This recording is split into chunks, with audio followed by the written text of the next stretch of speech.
another episode of Poor Richard's Webcast.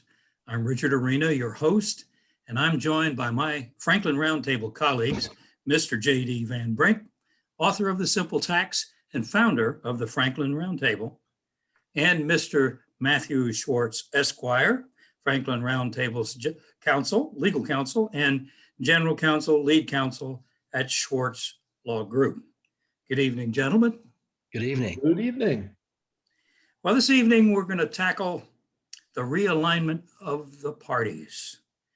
Over the years, the two major political parties seem to have shifted positions fairly dramatically. I know when I was growing up in Kentucky in the days of the Solid South, everybody was Democrat. The elections were settled in the primaries. But today, of course, it switched where the South at one time had switched to being solid Republican. Now we've got, some blue going on, at least in Georgia. So there are different coalitions that have come out over the years. JD, could you give us some sort of overview of how you see these coalitions today? Sure. And, I guess the first thing to acknowledge is that the political parties are coalitions, that not everyone in the party thinks the same about everything. So, the two-party system in America is very different from the parties in other countries where they use a parliamentary system of government, right? So in the United States, the coalitions are formed for the parties before the election. So people know the government that they're going to vote for. In the parliamentary system, of course, the elections happen and then they build a government. Now, personally, I guess maybe I'm biased, but I've always thought that that's a little screwy. But then again, maybe that's what they think about us. But the main thing to keep in mind is that the political parties are coalitions in a two-party system in the United States, and the coalitions form before the election. And of course, the goal of a coalition is to be in the majority so that you can get things accomplished. But like I said before, not everyone in the coalition agrees on everything. So, the focus in a coalition like this needs to be on the core principles and values, the high level issues that unite people within the coalition. And as you said before, Richard, the coalitions change over time. And of course, winning helps to keep coalitions together, and losing helps to convince people that maybe it's time to change the coalition. Another big important point that I wanted to make tonight is that polling is on the decline, data analytics is on the incline. And what does that mean? Well, polling has become a lot less reliable. Mm-hmm. A lot of people don't want to participate in polls, and even many of the ones who do lie. They lie because they either don't want to admit what their position is, or they have some other reason for just not telling the truth. But data analytics, that's different. And keep in mind that with data analytics, you're talking about technology, and you're talking about all this information that exists out there about us. So instead of asking us our opinion on something, data analytics looks and sees, well, what are we actually doing? What are we actually buying? What are some of the interrelationships between different data points? For instance, there's a whole study on what kind of car you buy determines how you're going to vote. So again, rather than polling, which is very unreliable and is becoming less reliable every day, data analytics is on the rise for the reasons that I stated. Interesting. Well, one of the changes in the Democrat Party that I have noticed, Matthew, is that for decades and decades, the Democrat Party has been staunchly in support of Israel. And today, that seems to have changed fairly dramatically. I mean, you have actual members of Congress, calling for the abolition of Israel. Tell us a little bit about that. Sure. As the far left basically commandeered the entire Democrat Party in the last 10 or 15 years, they basically reimagined the values of the Democratic Party. As a far left community, they despise Western civilization, and any representation of Western civilization is seen by them as colonialism or imperialism. And so when they look at Israel now, it's not the same Democrats from even 20 years ago. They're these new far left Democrats. They don't see Israel as the solution for preserving the existence of the Jewish people. They look at Israel as an extension of Western civilization, which means it's a bad guy. It's a bad guy, just like the United States is a bad guy that deserves its a comeuppance. And they look at Israel as a colonial power and an imperialist power who has stolen land from Arab people, which of course historically is the exact opposite. Right. I mean, if anybody is a colonialist or an imperialist in what is now the state of Israel and historically was Judea and Samaria, it's the Arab people, and before them it was the British, and before them it was the Ottoman Empire, and so on and so forth. There were many imperialists and colonialists that went into what is now Israel, but all these people exercised dominion over land which belonged to the Jewish people, who were in diaspora for millennia, and now they finally were able to come home. During a time when a majority of the world who were the victors in World War II said, we must never allow the Holocaust to happen again. And the only way to really ensure that is for the Jewish people to have their own homeland. And that's pretty much why there was widespread consensus for the existence of the state of Israel. Well, all of a sudden that's gone. It's like people don't remember the Holocaust anymore in the Democratic Party. What they see and what they're being led to see by the people who have commandeered that party is a colonialist, imperialist nation that doesn't even deserve to exist anymore. So now what kind of consequences does that have on the Democratic Party? Well, you could see that it is now an environment that is hospitable to outright anti-Semitism. I mean, we see it now quite often. And the most glaring example of recent note was remarks made by Ilhan Omar, where she was saying very vitriolic and patently anti-Semitic things that are anti-Semitic according to the federal definition of anti-Semitism. I don't know if you realize this, but the federal government came up with a definition of anti-Semitism and gave various examples of what it is. And everything she said fits within those guidelines. So she says these very anti-Semitic things. And then Nancy Pelosi, who was the House Majority Leader, to her very minimal credit, immediately had a knee-jerk reaction, said, you can't say things like that. And she tried to bring together a coalition of House Democrats to pass a resolution condemning that statement.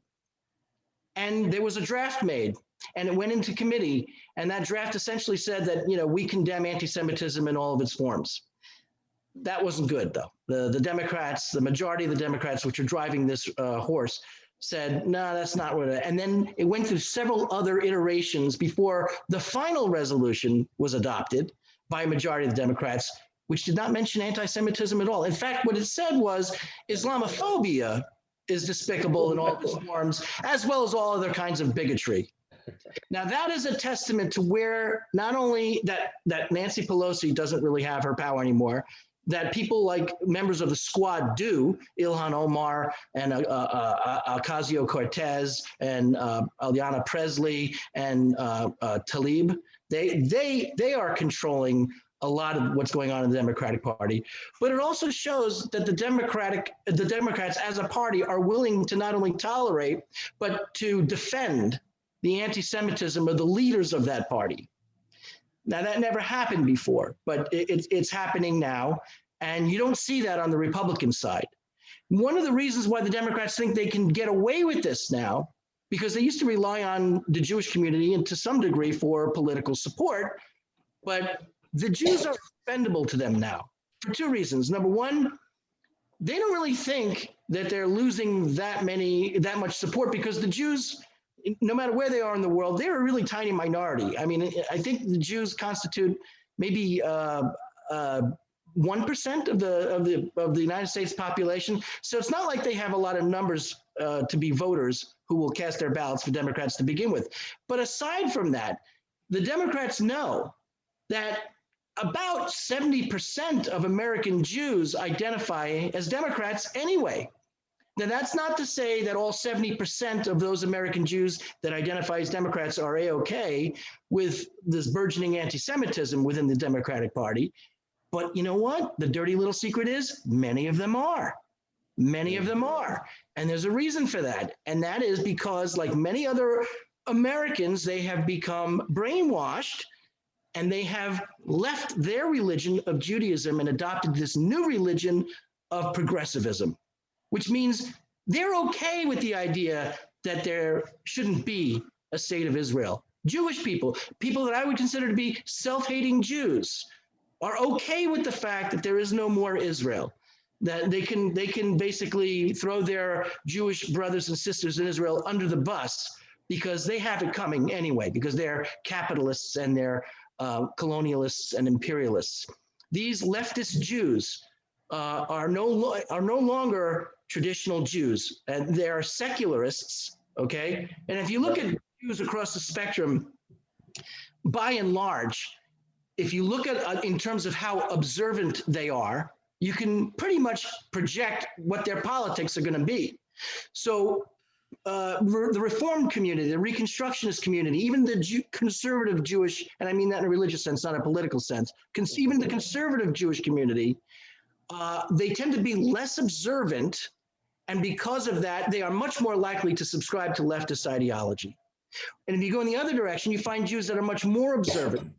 Orthodox Jews, Hasidic Jews, they, by and large, tend to be very conservative in their politics. There's exceptions, of course. Right. But by and large, the more secular of a Jew a person is, the more likely they're going to be a Democrat and a far leftist these days.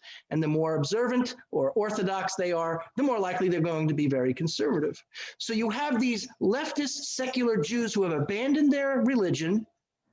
They've basically given up the Torah for a couple of other books authored by the likes of, say, Howard Zinn and Karl Marx and Saul Alinsky. They no longer worship God. Instead, they have a golden calf 2.0, and it's omnipotent nanny state. And they no longer worship in synagogues. They instead worship at the altar of the Democratic National Committee. That's who a lot of Jews are in America today. The Democrats know it. And so they don't think that they're losing much by shifting and playing to their growing base of anti-Semitic, anti-Israeli, anti-American voters. They think that they'll be just fine and they'll get more votes by basically pandering to those interests. And this is vaguely similar to another example of how the Democratic Party has shifted its alignment. They basically have thrown the American working class voter under the bus, just like they've thrown the Jews under the bus. And the way they've done that, and it's all for political expediency, of course, the Democrats used to be leading the charge against illegal immigration. Even until as late as 2008, 2009, you could see the leader of that party, Barack Obama, lecturing everybody about how we are a nation of laws and that we cannot tolerate illegal immigration. Well, that was because they were protecting jobs from working class Americans in the hopes that they would be getting their votes.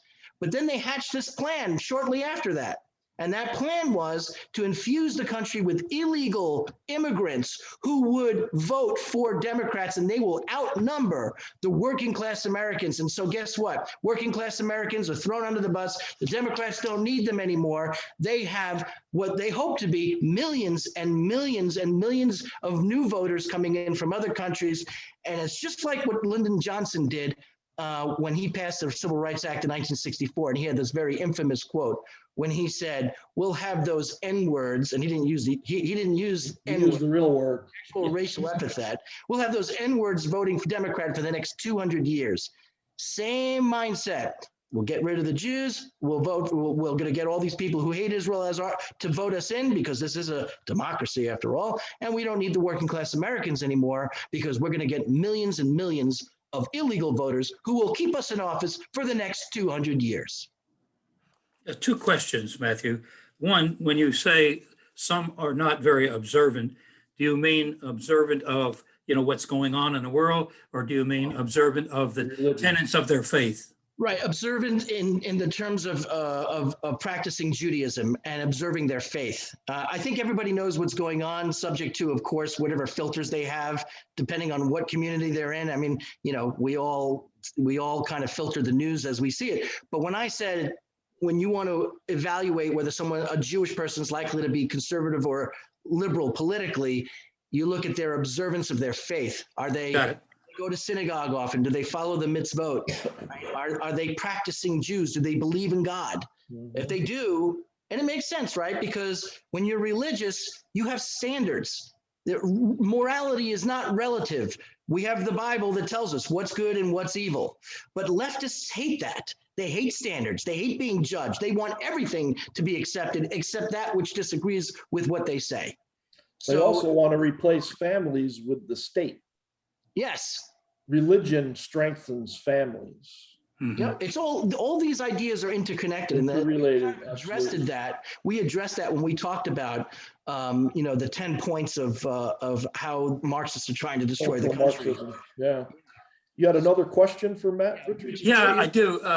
Matthew, I had lunch recently with a friend who is liberal. I would say liberal. I don't think he's like a far out leftist. Okay, and we talked about some of these subjects with regard to Israel and the realignment of the Democrat Party with respect to Jews.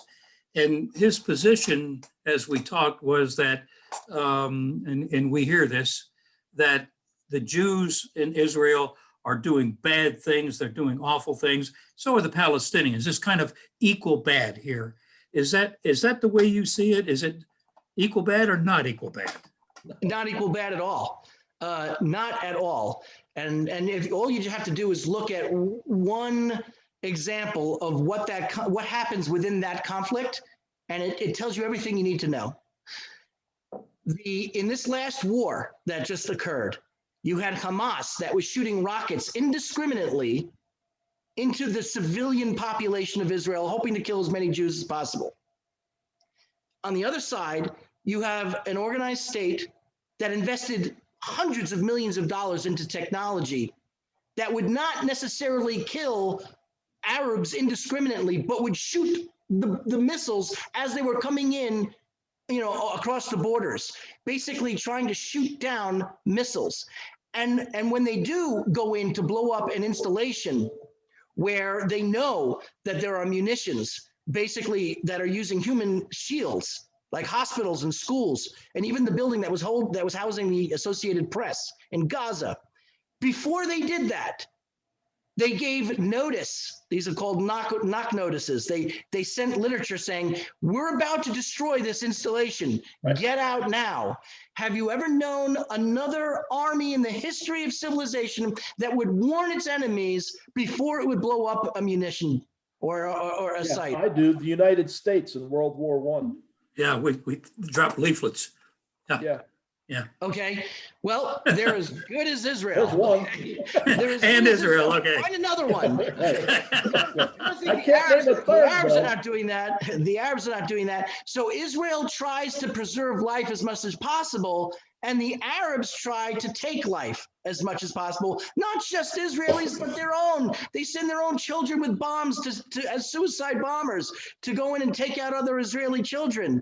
These are monstrous people. Okay, so I'm just out of curiosity. Is the person who said that the Jews are doing as bad as the Arabs, was that person Jewish? No, he's not. Okay. He's yeah. So go ahead. What I failed to do was to ask him for examples, and the next time I see him, I will ask him that. JD, let me switch to you for a moment here. JD, immigration is another area where there has been a change. I think we touched on that earlier. There have been changes in policy. Could you give us a little more in-depth insight into that?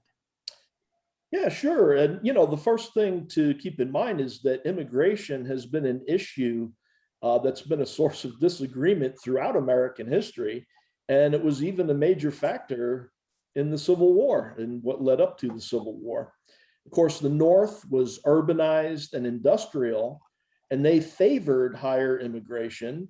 The South was rural and agricultural and agrarian, and they favored less immigration. So there was already this disagreement right there based on the economies of the North and the South. Now, higher immigration in the North also led to greater population that increased their seats in the House of Representatives, right? So correct me if I'm wrong, but I'm pretty sure at the beginning of the American Civil War, the population in the North was about 2 times the population in the South. That's correct. And of course, because the House of Representatives was being disproportionately to the North, that increased the importance of the Senate to be in the South, to try to maintain a, as they say, a balance of power. So immigration definitely played a role leading up to the Civil War. And of course, there are big differences between legal and illegal immigration. And legal immigrants tend to be middle to upper income earners. They tend to be more educated than the general population even. They tend to speak and write English well, or at least some. They have job skills, and they tend to be entrepreneurial. And over time, they are more inclined to vote Republican. Again, it's over time. Illegal aliens tend to be poor, less educated, do not speak or write English well or at all. They tend to be lower skilled, and over time, they are inclined to vote for the Democrat Party. So throughout the 20th century, the Democrat Party, as Matt was discussing, well, they were perceived to be the party of the working poor, and the Republican Party was perceived to be the party of their employers. Now, in recent years, blue collar workers, this is part of the realignment that we're talking about tonight. In recent years, the blue collar workers have changed allegiance to the Republican Party.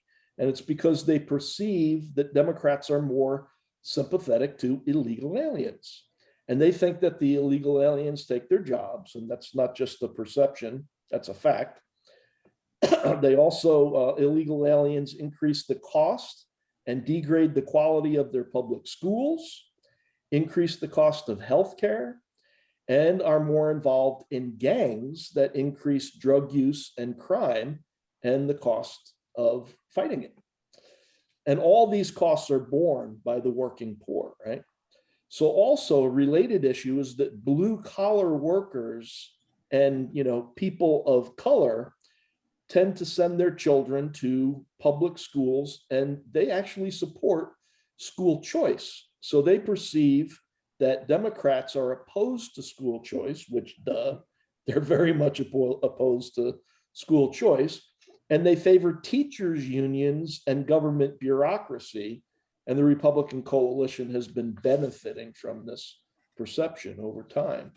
And finally, it'll be interesting to see if and how increasing crime rates and opposition to critical race theory play a role in the upcoming 2022 midterm elections. And you've probably seen this on the news, these school board meetings where parents are coming in and they are up in arms about critical race theory. And if they come out en masse to vote out school board members who are Democrats and vote in Republicans, well, guess who's also on the ballot when they're voting for school board members? State legislators, governors, and members of the US Congress, the House and the Senate, right? So this grassroots opposition to critical race theory could have implications at the national level. There were 2 arrests that were just made in Loudoun County, Virginia at one of those meetings. Yeah. And, further realignments could be on the way. They always have been. No reason to think that this won't continue. Who knows what the political parties will look like, 20, 30, 50 years from now. We got 10 more minutes. The aliens haven't come and taken us over. I'm talking about the aliens up there. Right. we have 10 more minutes, guys. And I'd like to throw another question out to either one of you or both of you. In both parties, I see that there is a struggle for dominance between what one might call, well, you've identified like the left as opposed to the traditional Democrats, right? In the Democrat Party. And then you have the, I guess you would say the Freedom Caucus, the more or less the inheritors of the Tea Party movement in the Republican Party, as opposed to, let's say, the establishment Republicans, those that are attached to donors in K Street and so on. So where do you see that playing out? Let me start with you on this one, JD. With me? Yeah. Are you sure you don't want to go to Matt next? I've been talking a lot here. All right, Matthew. While JD is getting his voice back. It's in terms of the Republican Party, you do have that split of establishment Republicans who, in my opinion, are still part of the problem because they're just like Democrats, but they're on the same tracks, but they're only going, they're going 20 miles an hour slower towards the cliff. They're globalists. They're all globalists. Right. And they're there to preserve their power. That's why they're establishment Republicans. They want to stay in power. It's good to be the king. So you have those people and the people they're able to influence versus people who are constitutional conservatives, Trump supporters, populists. And these are people who want to change directions. And I think that, when you ask what is the complexion of the Republican Party going to look like in a few years, a lot of that's going to be determined by where Donald Trump is or is not in the next election. And we see a little bit of foreshadowing from a poll that came out recently showing that Governor Ron DeSantis has edged Donald Trump out as a preferred presidential candidate for the Republican Party. Now, it's interesting because I don't think that there's much daylight between Trump and DeSantis on policy. All right. But I think that Trump being who he is, and I think he was a great president, and I think we all need to be grateful for what he's done. He shoots himself in the foot sometimes, and he loses some support that he doesn't necessarily have to lose. I don't think DeSantis does that, and so I think if DeSantis does become holds the mantle for the Republican Party, I think he will draw more people into that side, away from the establishment Republicans, and that side of the party will probably prevail on most issues. Well, that's what needs to happen. I mean, they need to have at least a majority of Republicans supporting them. And in terms of the Democrat Party, I don't see. I think the far left is a juggernaut. I think the idea of the moderate Democrat is dead. I don't think there is such a thing as a moderate Democrat, because if there is, they're not in the party anymore. They're gone. They have no tolerance. They have no tolerance for anybody that disagrees with their evil orthodoxy. So I think that's a train that can't be stopped if you're a Democrat. So I think what you're going to see is a Democrat Party that is mostly populated by people who subscribe to the far left versus true patriots, a majority of Republicans who are true patriots and want to preserve liberty. I think that's what you're going to see. And that could very well turn out to be an internecine battle, because there is no common ground between these two factions. Well, I guess I see it a little bit differently. And I'm looking at American history when I say what I'm about to say.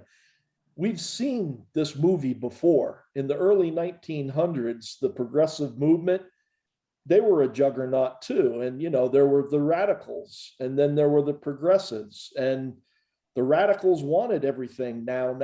There were people who were just out and out socialists. The Socialist Party was running presidential. Exactly. He ran for president, what, 4 times? 3 times, yeah. A bunch, yeah. So, what ended up happening is, which is the topic of tonight, the realignment of the political parties, the Democrat Party kind of absorbed those people in, and the progressives ended up winning out. And the reason is because they were losing elections, because the voters saw them as being too far out, too radical. And so then you had this progressive Democrat Party for years and years and years, Franklin Roosevelt, and then Harry Truman. And, so essentially the radical wing of the Democrat Party, that was part of the coalition. And I would imagine that if Democrats start losing elections again because of a radical wing within the party, that they will start to reassess their strategy. And in the long run, and I've said this for years and years and years, in the long run, the progressives are the ones that we need to fear the most, because the radicals put their cards out on the table and they say, yeah, this is what we want to do, and we want to do it now. And the progressives, they're sneaky, they're sly, they'll settle for that incremental change over time. And that's what's been happening in this country for years and years. And it's the radicals now that have come into the ascendancy. Personally, I think their reign is going to be short-lived. Well, it's interesting because, and to some extent, I see where you're coming from. We already see pushback on things like critical race theory. Yeah. But what worries me is how far entrenched far leftist ideology has been promulgated throughout every corner of American society. We are now seeing things that we never thought we would ever see in our military. Forget about just movies and universities, even the public education system. It's everywhere. This cancel culture is a cancer, and it's everywhere. I have never seen it this strong before. And when they have that, that is something that can certainly help to reinforce the progressive movement, and maybe help them win the elections. Like you said, they'll only dissipate if they lose elections. I'm concerned that they're going to keep winning elections, if for no other reason, or maybe our entire election system has been corrupted already. But from a cultural standpoint, they've infected and brainwashed so much of our culture that I think that the odds are that they will win elections. And that's what I'm concerned about. You're right. If they lose elections, they'll probably start to crumble. But if they win, it ain't good. Well, where does that end? Because the problem with their whole philosophy is it's a great way to get elected, right? But once they get elected, their policies suck. Their policies are unworkable. They're unsustainable. You can't have a society where everybody sits at home and waits for a government check. It doesn't work. The truth. It defies human nature, history, and economics. I've said this until I'm blue in the face. The left it does not work. And it's not like it's never really been tried. It's been tried over and over and over again. It's a failed methodology, a failed ideology. It can't work. Never has. They will control the perception of the truth, and they will give the bread and circuses to the masses and keep them under control. And the new poverty will be the new tolerance of what's accepted, and they will control the truth. That I'm not saying that's definitely going to happen. I'm saying that's how they will maintain, how they would maintain if they're able to do it. So what will the three of us do when all this is going on? Because I'm not going quietly into that dark night. I know that you aren't either. On that cheerful note, that brings us to the end of this episode on the realignment of the political parties. Be sure to watch for our next episode, and don't forget to tell your friends about us.